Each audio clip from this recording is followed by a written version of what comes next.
जय हिंद दोस्तों। स्वागत है आप सबका अपने प्लेटफॉर्म जीएस सारथी अड्डा पे। प्यारे बच्चों, लुसेंट ऑब्जेक्टिव पीवाईक्यू के इस सीरीज में हम आगे बढ़ेंगे और हमारा टॉपिक चल रहा था 19वीं से 20वीं सदी के सामाजिक धार्मिक आंदोलन। इसको आज हम लोग कंप्लीट कर लेंगे और इसके बाद हम फिर नए सीरीज और नए टॉपिक की तरफ चलेंगे और वहां भी ऐसे ही प्रश्नों को करते चलेंगे और साथ में हर प्रश्न का एक्सप्लेनेशन ऐसे ही देखते चलेंगे ताकि आपका प्रश्न तो बने ही, साथ में प्रश्न से और क्या क्या एग्जाम में प्रश्न बनाए जा सकते हैं, पूछे जा सकते हैं और प्रश्नों का कंसेप्ट कैसे क्लियर होता है, इन सबको ध्यान में रख करके हम आगे बढ़ते चलेंगे।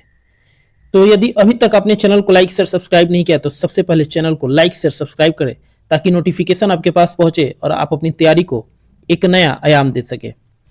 प्यारे बच्चों, आज का पहला प्रश्न है कि विवेकानंद के बारे में नीचे दिए गए कथनों में से कौन कौन से कथन सही हैं, और यह प्रश्न सीडीएस 2001 में पूछा हुआ है।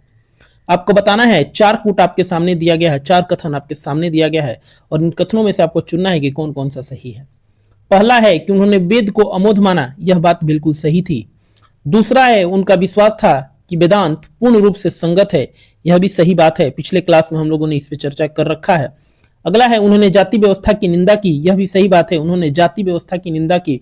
जो जातिगत बातें होती है, जो भेदभाव था, उन सब पे उन्होंने चर्चा की कि यह सब समाज में एक तुच्छ बुद्धि विचार की बात है, इसे आगे नहीं बढ़ाना चाहिए, बल्कि सभी लोग एक हैं। चौथा है उन्होंने अपने देशवासियों की इस बात के लिए आलोचना की कि उन्हें बाहरी विश्वास से संपर्क छोड़ दिया है, यह गलत है, यानी कि 1 2 3 सही है, इसलिए इसका आंसर हो जाएगा प्यारे बच्चों ऑप्शन नंबर सी 1 2 3 सही है। अगले प्रश्न की तरफ बढ़ेंगे और अगला प्रश्न है हमारा, उससे पहले हम एक्सप्लेनेशन को देखेंगे कि स्वामी विवेकानंद ने वेद को अमोघ माना, वेदांत की संगति में विश्वास किया, जाति व्यवस्था की कड़ी निंदा की और भारतीय समाज को सुधारने का भी प्रयास किया। यानी कि जो कथन में दिया गया है वही बात यहाँ एक्सप्लेनेशन में रख दी गई है। इसको एज इट इज आपको याद कर लेना है बिल्कुल ढंग से, क्योंकि प्रश्न यहां से बनते ही बनते हैं। अगला प्रश्न आपके सामने है कि भारतीय पुनर्जागरण आंदोलन के पिता कौन थे। यह 57वीं और 55वीं दो बार बीपीएससी में पूछा गया है, 2010 में पूछा गया है। आपको बताना है कि भारतीय पुनर्जागरण आंदोलन के पिता कौन थे। क्या बाल गंगाधर तिलक थे, या option number B Dayanand Saraswati थे, या ऑप्शन नंबर सी श्रद्धानंद थे, या option number D Rajaram Mohan Roy थे। तो इसका आंसर हो जाएगा प्यारे बच्चों option number D. Option number D Rajaram Mohan Roy को भारतीय पुनर्जागरण आंदोलन का पिता कहा जाता है। यह बेहतरीन प्रश्न है और इसको आपको ध्यान में रखना है। एक्सप्लेनेशन को हम देखेंगे यहां पे कि भारतीय पुनर्जागरण आंदोलन के पिता राजाराम मोहन राय को कहा जाता था। इन्होंने भारतीय समाज की रूढ़िवादी प्रथाओं का विरोध किया। किस प्रकार की प्रथाओं का विरोध किया यदि प्रश्न पूछे तो रूढ़िवादी प्रथाओं का विरोध किया। यूरोपीय पुनर्जागरण और प्रबोधन के विचारों जैसे स्वतंत्रता, समानता, बंधुत्व और मानव अधिकार, स्वतंत्रता, समानता, बंधुत्व और मानवाधिकारों के समर्थक थे। इसी क्रम में उन्होंने आत्मीय सभा, प्रश्न डायरेक्ट पूछ लेता है कि आत्मीय सभा की स्थापना किसने की या आत्मीय सभा की स्थापना कब की गई, तो आपको याद रखना है 1815 ईस्वी में और राजाराम मोहन राय द्वारा की गई थी। फिर ब्रह्म समाज की स्थापना पूछता है किसने किया था, तो याद रखना है ब्रह्म समाज की स्थापना 1828 में राजाराम मोहन राय ने ही की थी। ये दोनों प्रश्न डायरेक्ट बनाए जाते हैं, इसीलिए मैं बोलता हूं कंसेप्ट क्लियर तो रिजल्ट क्लियर, और जो एक्सप्लेनेशन है वह इतने बेहतरीन ढंग से आपके लिए तैयार किया गया है कि एक प्रश्न के साथ आपके 4 से 5 प्रश्न क्लियर हो जाए और कंसेप्ट भी क्लियर हो कि एग्जाम में आपका एक भी प्रश्न न छूटे। निम्नलिखित संगठनों में से किसने शुद्धि आंदोलन का समर्थन किया था। यूपीपीएससी 2010 का प्रश्न है और आपको बताना है कि यह 4 नाम है, इनमें से वह कौन से ऐसे व्यक्ति थे या कौन सा ऐसा समाज था जिसने शुद्धि आंदोलन का समर्थन किया। तो व्यक्ति का तो नाम यहां है नहीं, व्यक्ति का नाम होता तो हम जानते हैं कि दयानंद सरस्वती होते, लेकिन आपको यहां संगठन का नाम बताना है तो आप बस एक मैंने अभी बोला उससे अगर लिंक करेंगे कि दयानंद सरस्वती ने किस समाज की स्थापना की, तो आर्य समाज, इसलिए इसका आंसर हो जाएगा option number A Arya Samaj, जिसने शुद्धि आंदोलन का समर्थन किया, शुद्धि आंदोलन का समर्थन किया। अब यहाँ एक्सप्लेनेशन में हम देखेंगे कि शुद्धि आंदोलन था क्या और क्यों इसे चलाया गया था और इसका मकसद क्या था, यहाँ सब कुछ क्लियर हो जाएगा। कंसेप्ट के साथ साथ एक एक पॉइंट को आपको ध्यान रखना है। आर्य समाज का एक लक्ष्य था कि हिंदुओं का धर्म परिवर्तन न होने दिया जाए, यानी जो हिंदू हैं उनके धर्म को परिवर्तित न होने दिया जाए। इसके कारण अन्य धर्मों के प्रति जिहाद शुरू हो गया। जो दूसरे धर्म थे उनमें क्या होने लगा, जिहाद शुरू हो गया। आर्य समाज ने धर्म परिवर्तन हुई हिंदुओं के लिए शुद्धि मुक्ति आंदोलन चलाया। यदि पूछे, यहां से प्रश्न बनाया जा सकता है कि आर्य समाज ने धर्म परिवर्तन हुए हिंदुओं के लिए किस प्रकार का आंदोलन चलाया था, तो शुद्धि मुक्ति आंदोलन चलाया था, जिसमें अन्य धर्म में दीक्षित हुए हिंदुओं पुनः हिंदू धर्म को ग्रहण करने के लिए शुद्धि संस्कार कराया गया। कहने का मतलब है कि वैसे हिंदू जो किसी के दबाव में या किसी परेशानी से दूसरे धर्म को अपना लिए थे, उनको फिर से हिंदू धर्म को अपनाने के लिए यह शुद्धि आंदोलन चलाया गया था, ताकि आप फिर चाहें तो हिंदू धर्म में पुनः परिवर्तित हो सकते हैं और शुद्धि संस्करण द्वारा आपका शुद्धिकरण करके पुनः हिंदू धर्म को यदि आप अपनाते हैं तो हिंदू धर्म में परिवर्तित कर दिया जाएगा। इस शुद्धि संस्करण के कारण भारत में सांप्रदायिकता को बढ़ावा मिला। यानी कि क्या होता है, सांप्रदायिकता धीरे धीरे बढ़ने लगती है और हिंदू और मुस्लिम के बीच खाई बढ़ती जाती है। जब भी हम कोई काम कर रहा है, यदि आप अपना ओपिनियन लगा करके और आप उसको और बेहतर करना चाहते हैं और उसके अपोजिट यह काम हो रहा हो, तो निश्चित है कि खाई बढ़ेगी। आप किसी का जवाब देंगे, किसी के विरोध में खड़े होंगे तो खाई तो बढ़ेगी ही। ठीक है, इन सभी बातों को आपको ध्यान में रखना है। अगला प्रश्न है आरएएस और आरटीएस 2010 का प्रश्न है, और प्रश्न है कि 19वीं सदी की महानतम पारसी समाज सुधारक थे। बहुत बढ़िया, समाज सुधारक तो थे, लेकिन पारसी समाज सुधारक कौन थे? इसमें से 4 नाम आपके सामने हैं। Sir Jamshed ji, option number B sir Rustom Behram ji, C Naval ji Tata, या डी बहराम जी एम मालावारी। इसका आंसर हो जाएगा प्यारे बच्चों option number D Behram ji M Malabari. ठीक है, एक्सप्लेनेशन में हम देखेंगे, एक एक पॉइंट को आपको ध्यान में रखना है कि बहराम जी मिरवानजी मालावारी, ये नाम आपको याद रखना है, जिन्होंने 1853 से 1912 तक योगदान दिया। भारत के कवि भी थे, प्रकाशक होना चाहिए, प्रकाशक, लेखक तथा समाज सुधारक थे। लेखक भी थे, समाज सुधारक भी थे। स्त्रियों के अधिकारों की रक्षा के प्रबल पक्षधर थे। बहराम जी ने स्त्री समाज को मुक्ति दिलाना अपने जीवन का सिद्धांत बना लिया था। यानी जो स्त्री समाज थी उसको मुक्ति दिलाना अपने जीवन का सिद्धांत बना लिया था। भारतीयता के प्रति होते हुए अन्याय या अधर्म के विरुद्ध दादा भाई नौरोजी की लड़ाई में वह अनेक तरीके से दाहिने हाथ के रूप में उनका काम करते थे। किनके? तो दादा भाई जो नौरोजी थे ये भी पारसी व्यक्ति थे, आपको याद रखना है, दादा भाई नौरोजी भी पारसी थे।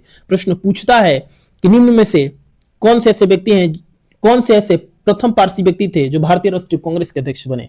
तो दादा भाई नौरोजी का नाम आता है, यह भी पारसी थे और इन्हीं के वो दाहिने हाथ बनते हैं, यानी कि इनके साथ वो समाज सुधार काम का कार्य करते हैं और समाज सुधारक कार्य को आगे बढ़ाते हैं। अगला प्रश्न आपके सामने है कि निम्नलिखित में से किस समाज सुधारक ने 1826 के जूरी विधेयक यानी कि जूरी बिल ऑफ 1826 का घोर विरोध किया? यह 2017 यूपी पीसीएस का प्रश्न है और 4 ऑप्शन आपके सामने हैं कि ईश्वर चंद्र विद्यासागर ने किया था, राजा राम मोहन राय ने किया था, महादेव गोविंद रनाडे जिन्हें एमजी रनाडे कहा जाता था इन्होंने किया था, या राज नारायण बसु ने किया था। तो इसका आंसर ऑप्शन नंबर बी हो जाएगा प्यारे बच्चों, ऑप्शन नंबर बी राजा राम मोहन राय ने जूरी बिल ऑफ 1826 का घोर विरोध किया था। वही बात यहां कहा गया है, लेकिन थोड़ा सा मैं मार्क कर दे रहा हूं कि 1826 में भारत के लिए एक जूरी विधेयक पारित हुआ। पूछे कि जूरी विधेयक कब पारित हुआ? तो 1826 में पारित हुआ।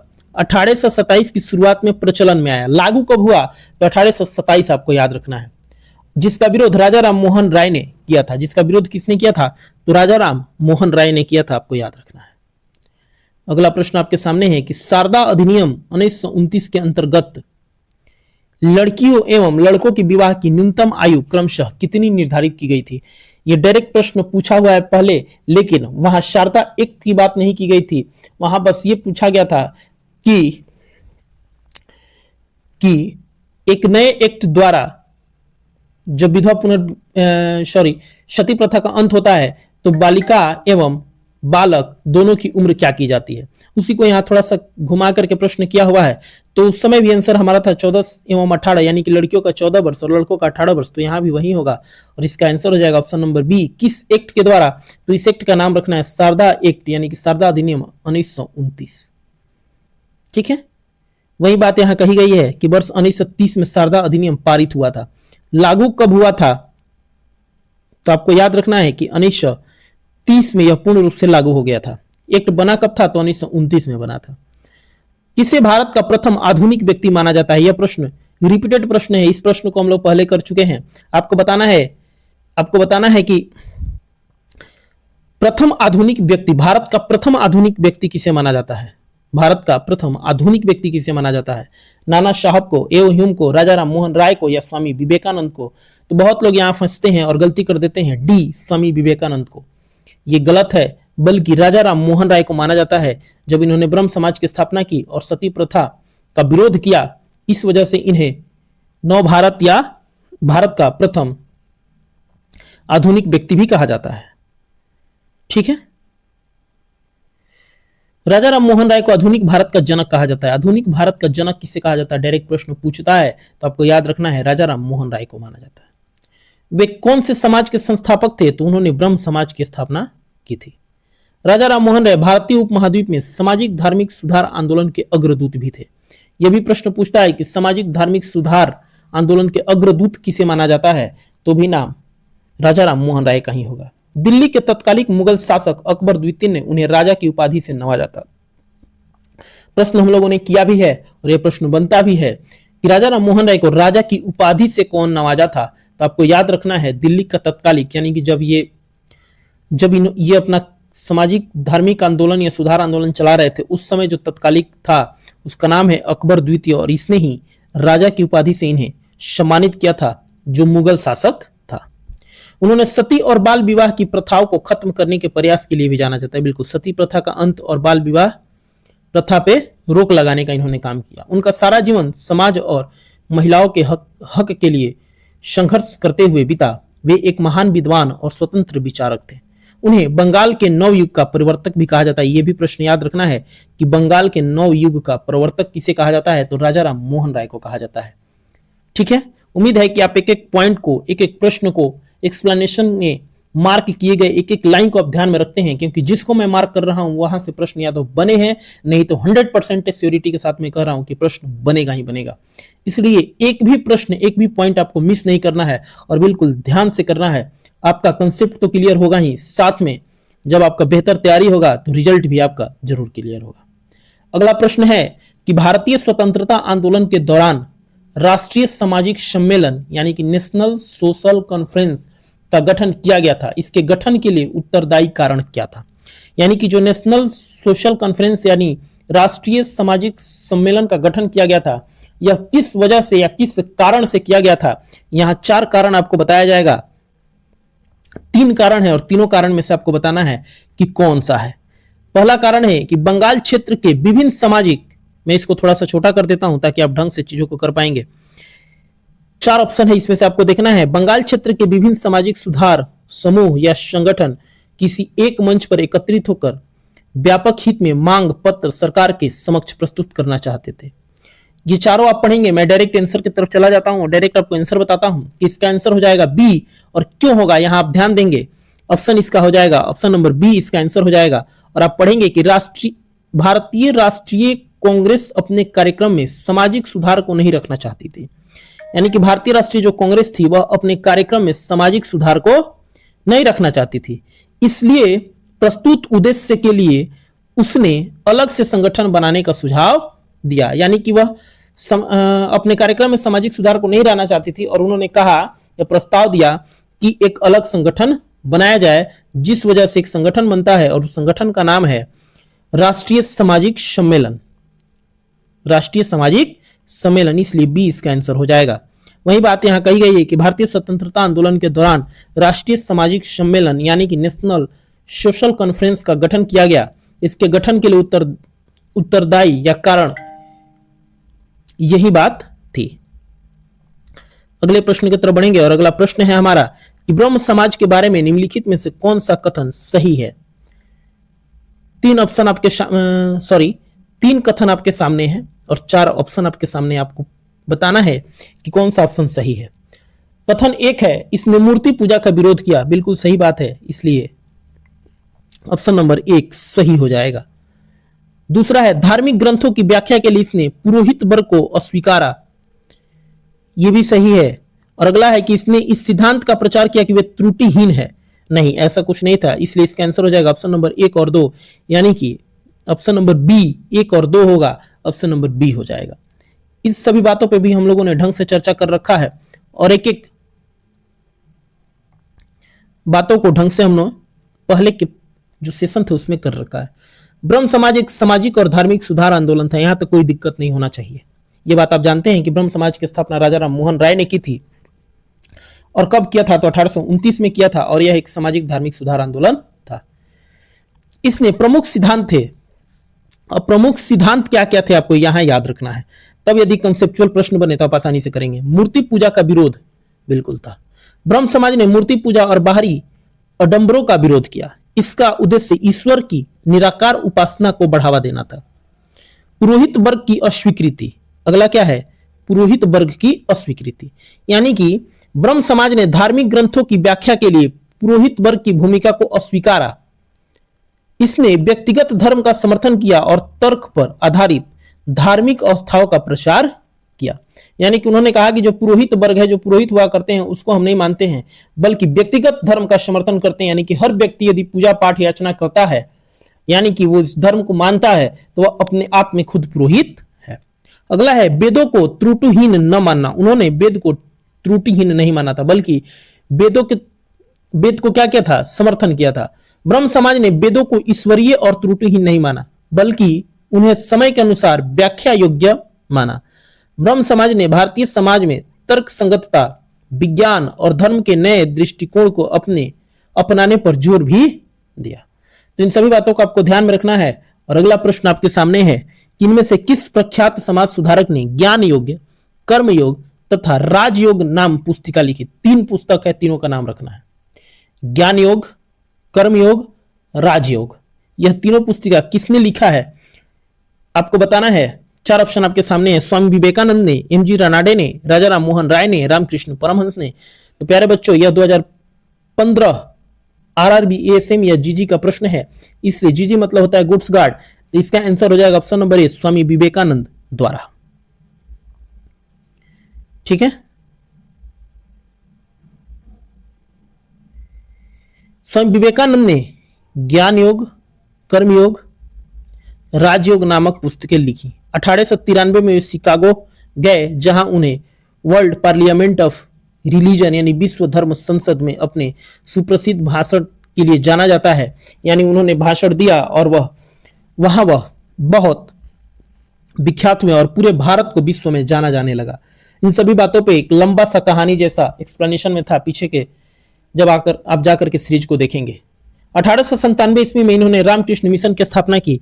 इस पे भी हम लोगों ने ढंग से बात किया है कि रामकृष्ण मिशन की स्थापना स्वामी विवेकानंद ने 1897 में की। क्यों की, तो इनके गुरु हुआ करते थे रामकृष्ण जी, उनके नाम पे की, क्यों की, कैसे की, क्या इसका उद्देश्य था, इन सभी बातों पे हम लोगों ने पिछले सेशन में अच्छे से बात कर रखा है। अगला प्रश्न है कि अलीगढ़ आंदोलन किसके द्वारा शुरू किया गया था। यह भी बार बार रिपीटेड प्रश्न है। तो अलीगढ़ आंदोलन सर सैयद अहमद खां, यानी सैयद अहमद खां या सर सैयद अहमद खां कहें, इनके द्वारा शुरू किया गया था। अलीगढ़ आंदोलन बार बार प्रश्न पूछता है, याद रखना है। ठीक है, यहां एक्सप्लेनेशन में देखेंगे कि अलीगढ़ आंदोलन सर सैयद अहमद खां के नेतृत्व में चलाया गया प्रमुख इस्लामी आंदोलन था। प्रमुख इस्लामी आंदोलन था, किसने चलाया था, तो सर सैयद अहमद खां ने। 1857 के विद्रोह की असफलता के बाद मुसलमानों में धार्मिक सुधार के उद्देश्य से चलाया गया यह धर्म था। सैयद अहमद खां के विचार में जब तक विचार की स्वतंत्रता विकसित नहीं होती, सभ्य जीवन संभव नहीं है। यानी उनका कहना था जब तक विचार स्वतंत्र नहीं होगा तब तक सभ्य जीवन संभव नहीं है। उनका मानना था कि मुसलमानों का धार्मिक और सामाजिक जीवन पाश्चात्य वैज्ञानिक ज्ञान और संस्कृति को अपनाकर ही सुधारा जा सकता है। यानी कि धार्मिक, सामाजिक और पाश्चात्य वैज्ञानिक ज्ञान संस्कृति सबको अपनाने के बाद ही सुधारा जा सकता है। ठीक है, उम्मीद है आपको यह सेशन बेहतर लगा होगा और कंसेप्ट क्लियर तो रिजल्ट क्लियर। इसी ध्येय के साथ हम इस पूरे सीरीज को करते हैं ताकि मॉडर्न हिस्ट्री का एक भी प्रश्न आपका ना छूटे और आप एक बेहतर तरीके से अपने तैयारी को आयाम दे सके। तो थैंक यू, मिलते हैं अगले वीडियो में, तब तक के लिए बाय बाय, नमस्कार।